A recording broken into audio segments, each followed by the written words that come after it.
오늘 우리에게 주시는 하나님의 말씀 전도서 4장 1절부터 16절까지 말씀입니다. 전도서 4장 1절부터 16절까지 말씀. 이제 봉독하겠습니다. 하나님의 말씀 경청하십시오. 나는 또 세상에서 벌어지는 온갖 억압을 보았다. 억눌리는 사람들이 눈물을 흘려도 그들을 위로하는 사람이 없다. 억누르는 사람들은 폭력을 휘두르는데 억눌리는 사람들을 위로하는 사람은 없다.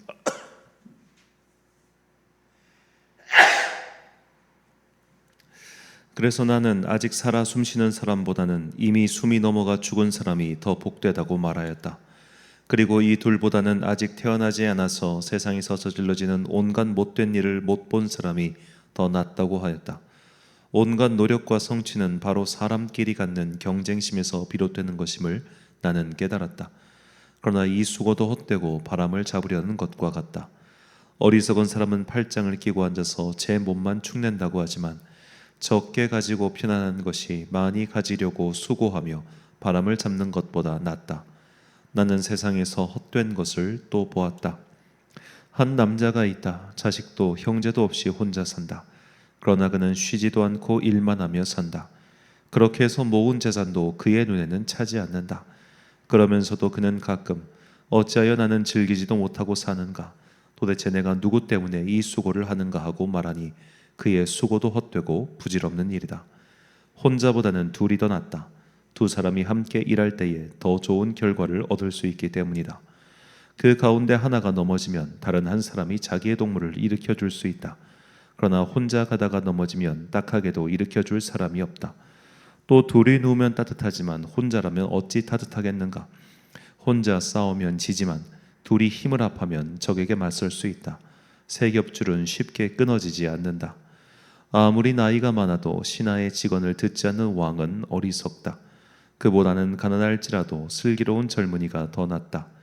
한 나라의 가난한 집안에서 태어나서 젊어서 감옥살이를 하다가도 임금 자리에 오를 수 있다.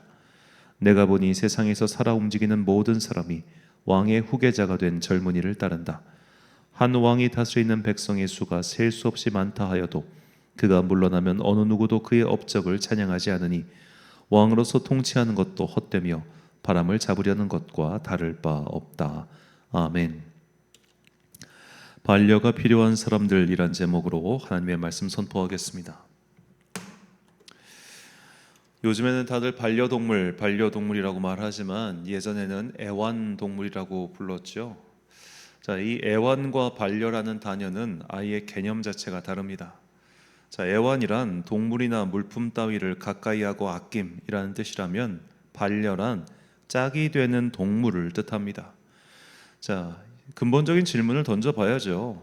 과연 인간과 동물이 짝이 되는 동무가 될 수 있을까요? 물론 될 수 있습니다. 그만큼 이제 동물과 깊은 교감을 나누는 것은 키워본 사람들은 알죠. 될 수 있습니다. 자, 그러나 사람의 생명과 짐승의 생명 둘 중 하나를 택하라고 한다면 상식적인 사람이라면 사람의 생명을 택하겠지요. 자, 예를 들어 나의 반려가 되는 아내나 혹은 자녀들을 위해서 목숨을 버릴 수 있는 사람은 있어도 반려동물을 위해서 목숨을 버리는 사람은 없습니다. 상식적인 사람이라면 다들 이렇게 행동하죠. 자, 그런 관점에서 오늘날 동물을 키우는 사람들의 모습을 과거의 사람들이 본다면 아마 다들 정신 나갔다라고 평할 것 같아요. 이제는 애완동물이라는 말은 구시대의 말이 되어버렸고 다들 반려동물로 여기며 키우고 있습니다. 자, 그러나 이것이 진짜 반려라는 뜻은 아니겠죠. 자, 우린 여기서 좀 근본적인 질문을 던져봐야 됩니다. 어째서 현대인은 이렇게 동물을 반려로 삼는 지경에 처했을까요? 자, 작년까지 조사 결과에 따르면 우리나라 전체 가구 중 28%가 반려동물을 키우고 있다고 합니다. 10년 전과 비교해 보면 확실히 쭉 올랐음이 보이죠. 자, 예전에는 개의 강아지의 비율이 압도적이었는데 고양이의 비율도 크게 늘었다고 합니다. 자, 고양이의 비율, 그러니까 반려동물로서의 개와 반려동물로서의 고양이, 이건 물론 개인의 취향 차이일 수도 있겠지만 인구가 고령화될수록 고양이를 키우는 비중이 늘어난다는 그런 보고도 있습니다. 왜 그럴까요? 산책 때문입니다. 나이가 들수록 산책시키는 게 보통 일이 아니죠. 저는 고양이는 키워본 적이 없습니다만 개와 고양이 중에 아무래도 개 쪽이 더 손이 많이 가는 동물이라는 것 정도는 확실히 알 수 있겠습니다. 자, 나이가 드신 분들일수록 매일매일 개를 데리고 산책을 나가는 것이 쉽지 않지요. 그래서 이웃나라 일본의 경우도 인구가 고령화되면서 고양이를 키우는 반려동물로 키우는 비중이 압도적으로 늘어났습니다. 자, 현대인들이 이렇게 반려동물을 많이 키우는 것은 결국 외롭기 때문입니다. 그리고 이것은 반려동물을 키우는 이 집중도를 통해서도 알 수 있는데요. 우리나라 반려동물을 양육하는 비율을 보면 수도권이 압도적으로 많습니다. 왜 이렇게 수도권이 압도적으로 많을까 생각해 보면 거기 사는 사람들이 그만큼 외롭기 때문이라는 생각이 듭니다. 자, 예전에는 제가 군대에 있을 때만 해도 그냥 남는 밥, 남는 잔반 같은 거 그냥 모아다가 개나 고양이한테 줬죠. 그래서 군대에서 키우는 고양이를 보통 짬 타이거라고 불렀습니다. 짬 처리하는 것들 그냥 개 주면은 개가 먹었다는 거예요, 고양이가. 자, 그런데 오늘날 집에서 키우는 개나 고양이한테 사람들이 먹다가 남은 밥을 주는 그런 사람들 없을 겁니다. 내 새끼 내 새끼 하면서 따로 이렇게 음식 주잖아요. 그러니까 펫푸드 산업이 그야말로 아주 굉장히 많이 성장하고 있다고 합니다. 자, 왜 이렇게 변했을까요? 1인 가구가 증가해서 그렇습니다. 혼자 사는 사람들이 많아졌고 마을 공동체는 없어졌습니다. 외로운 사람들, 그리고 이웃을 믿을 수 없는 사람들, 교제가 사라진 사람들, 그런 사람들이 동물을 애완동물이 아니라 반려동물로 만든 것이죠. 지금 사회는 반려동물을 키운다기보다는 정확하게 동물을 반려화시켰다. 동물은 원래부터 그냥 동물인데 그 동물을 사람들이 격상시켜 준 거예요. 왜냐? 내가 외로우니까. 그러니까 예전에 애완동물이라고 하는 것은 결국 그 집안에 애도 있고 부인, 파트너도 있고 다 같이 살면서 하나 키우는 거예요. 근데 지금은 그냥 자녀 대신 혹은 파트너 배우자 대신 그렇게 동물을 키우는 사람이 훨씬 많아지지 않았습니까? 그러면서 이제 내 새끼다 뭐다 이렇게 이름을 붙이죠. 자, 이것이 인간입니다. 그러니까 반려동물이 이만큼 늘어나는 것, 1인 가구의 증가와 함께 반려동물의 증가, 이걸 보면서 우리가 뭘 느낄 수 있냐면 인간은 결국 혼자서는 못 사는 동물이구나. 인간은 혼자서 못 사는구나. 이거를 깨달아야 된다는 거죠. 자, 지혜자는 바로 오늘 이 점을 정확하게 지적하고 있습니다. 본문 8절, 10절, 11절 말씀. 어떤 사람은 아들도 없고 형제도 없이 홀로 있으나 그의 모든 수고에는 끝이 없도다. 또 비록 그의 눈은 부요를 족하게 여기지 아니하면서 이르기를 내가 누구를 위하여는 이같이 수고하고 나를 위하여는 행복을 누리지 못하게 하는가 하여도 이것도 헛되어 불행한 노고로다. 혹시 그들이 넘어지면 하나가 그 동물을 붙들어 일으켰느니와 홀로 있어 넘어지고 붙들어 일으킬 자가 없는 자에게는 화가 있으리라.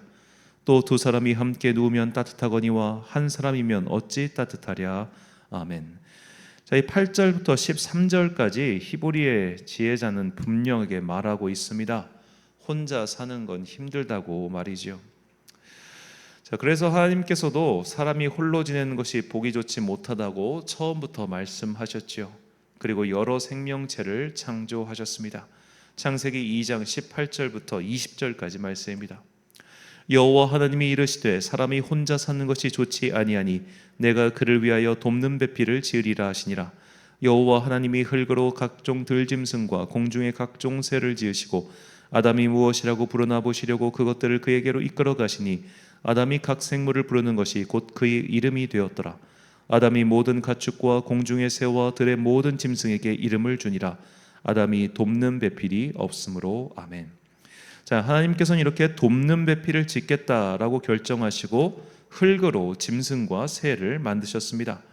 그리고 그것들을 뭐라고 아담이 부르나 지켜보셨죠. 아담은 그 생물들의 이름을 지었습니다. 그러나 그 중에 아담을 도울 배필은 없었습니다. 그래서 하나님께서는 아담에게서 또 다른 인간, 곧 여자를 만드셨죠. 이것이 창조의 섭리입니다. 그렇기에 동물은 애완은 될 수 있어도 반려는 될 수 없는 겁니다. 그 마음을 10분 이해하지만 동물은 애완일 뿐 반려는 될 수 없어요. 인간은 혼자 살기가 매우 어려운 생명이죠. 태어나 자라서 죽을 때까지 인간은 혼자 살지도 죽지도 못합니다. 혼자 살다가 죽은 사람의 장례를 치르는 장면을 한번 상상해 보십시오. 결국에는 누군가가 그의 시신을 치우고 태우고 정리를 해줘야 합니다. 이게 참 이상한 게 짐승의 시체는 그냥 썩는데 사람의 시신은 치우지 않으면 거기서 전염병이 발생 확률이 매우 높아지죠. 그러니까 하나님께서는 이렇게 죽어서도 민폐를 끼치도록 인간을 창조하신 것 같아요. 인간을 그렇게 설계하셨어요. 태어날 때도 인간은 약해요. 그래서 몇 년 이상을 반드시 다른 인간의 손에 의해서 커야 해요.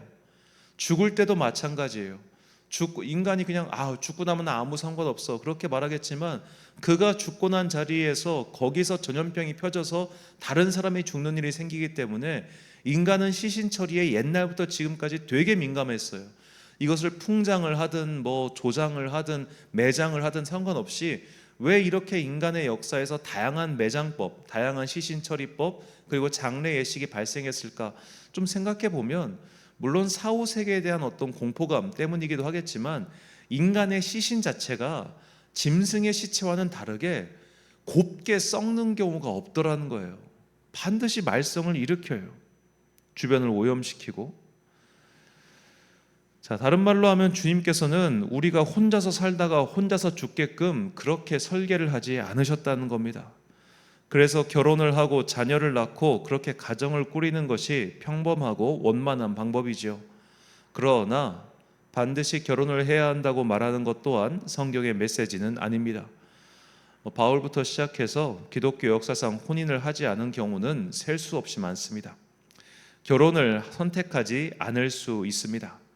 그러나 결혼을 하지 않는 것과 혼자서 사는 것은 완전히 다른 말이죠.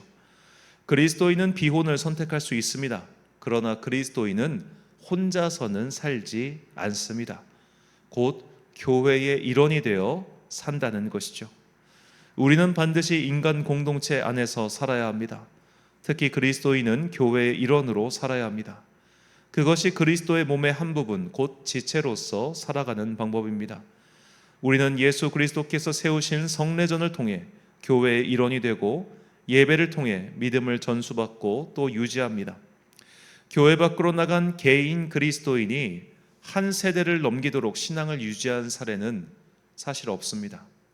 그러니까 교회 안에 속해서 그곳에서 예배를 드리고 성례전에 참여하고 이런 모든 행위들이 믿음을 지키는 방법이고 신앙을 다음 세대에 전수하는 방법이에요. 예를 들어 내가 교회를 안 나가요. 내가 그리스도인이라는 자각은 있어요. 그러나 교회는 가기 싫어.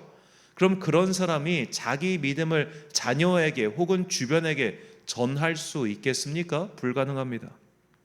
불가능합니다. 하다못해 신앙의 자유가 없는 북한에서조차 지하교회로 모이지 않습니까? 그들은 가정 안에서라도 모이고 있습니다. 혼자서 유지하고 혼자서 전수할 수 있는 믿음은 없습니다. 그렇기에 성도의 반려는 절대로 동물이 될 수 없습니다. 애정을 주고 키우는 애완은 있어도 반려는 없습니다.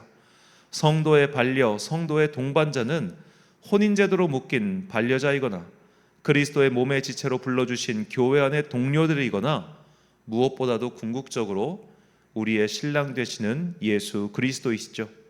그래서 사도 바울은 교회와 그리스도의 관계를 부부관계에 빗대어 설명한 후 다음과 같이 선포합니다. 에베소서 5장 29절부터 32절까지 말씀. 누구든지 언제나 자기 육체를 미워하지 않고 오직 양육하여 보호하기를 그리스도께서 교회에게 함과 같이 하나니 우리는 그 몸의 지체임이라. 그러므로 사람이 부모를 떠나 그의 아내와 합하여 그 둘이 한 육체가 될지니 이 비밀이 크도다. 나는 그리스도와 교회에 대하여 말하노라. 아멘. 자, 이 32절의 비밀이란 바로 아내와 합하여 한 육체가 된다. 이 비밀이 그리스도와 교회의 비밀이라는 거예요. 즉 교회와 그리스도는 부부 관계라는 겁니다. 신랑과 신부 관계라는 겁니다. 그리고 우리는 교회의 일원입니다. 우리는 교회의 일원으로서 예수 그리스도의 신부가 되었습니다. 그분과 하나가 되었습니다.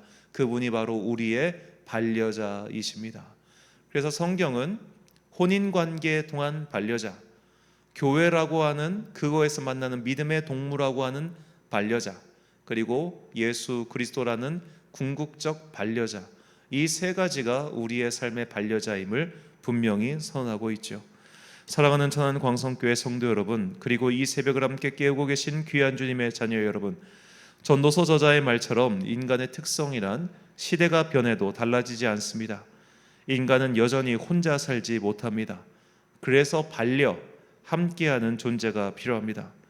그런 반려를 동물이나 취미 생활로 대체할 수 있다는 착각은 세상 사람들의 착각에 불과합니다. 결혼은 선택일 수 있지만 신앙 공동체는 필수입니다. 그러므로 신앙 공동체를 택하여 그곳에서 믿음의 연대를 이루어야 합니다. 성례절과 예배를 통해서 우리는 진정한 우리의 반려이신 그리스도 예수와 함께 해야 합니다. 그것이 하나님께서 정하신 그리스도와 연합하는 신비입니다. 그리스도와 연합할 때 우리는 설령 집에서는 혼자일지 몰라도 영적으로는 혼자가 아닙니다. 그리고 그리스도와 연합한 자들의 공동체인 교회를 통해서 우리는 물리적 세상에서도 혼자 살지 않습니다.